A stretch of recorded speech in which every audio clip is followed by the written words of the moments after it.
ہم غلامان احمد رضا ہیں، کوئی بھی ہم سے جیتا نہیں۔ وہی پوچھنا چاہتے ہیں کہ دنیاوی علم حاصل کرنے پر بھی ثواب ملتا ہے یا نہیں۔ اگر دنیاوی علم جو ہے وہ اچھی نیت کے ساتھ سیکھا جائے گا اور اس میں کوئی بھی اچھی نیت ہو سکتی ہے تو ثواب ملے گا، اور اگر خلاف شریعہ نہ ہو تو مباح تب بھی ہے، یعنی جائز تب بھی ہے۔ ثواب کیسے؟ مثال کے طور پہ اگر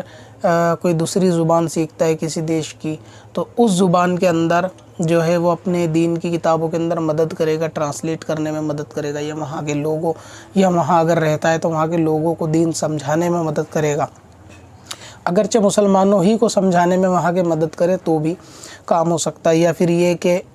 باطل کی کتابیں پڑھ کر اس کے رد میں اگر اس کی بات سمجھے گا تو اس کے رد میں دلیلیں پیش کر دے گا، تو یہ بھی ایک طریقے سے نیت ہو سکتی ہے کہ جب تک اس کی زبان کو آپ سمجھو گے نہیں تو اپنی بات کو یا اس کے رد میں کوئی بات آپ پیش نہیں کر سکتے۔ بلکہ یہ تو حدیث سے بھی ثابت ہے کہ حضور علیہ السلام نے بھی صحابہ کو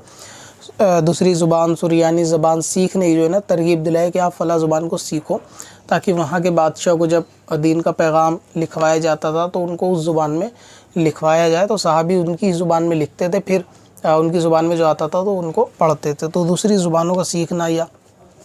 علم کا حاصل کرنا کہ اس کے اندر اگر نیت اچھی ہو تو ثواب ملتا ہے۔ باقی اس علم کے حاصل کرنے میں کوئی ایسی رکاوٹ، کوئی ایسی خلاف شرع معاملہ نہ ہو۔ مثال کے طور پہ کہ اگر کوئی سپلی کا علم حاصل کرتا ہے، وہ بھی ایک قسم سے علم ہی ہے، تو اگر وہ علم حاصل کرتا ہے تو اس کے اندر کچھ کفری یا شرکیہ عبارتوں کو پڑھنا یا ان کو دہرانا یا اس طریقے سے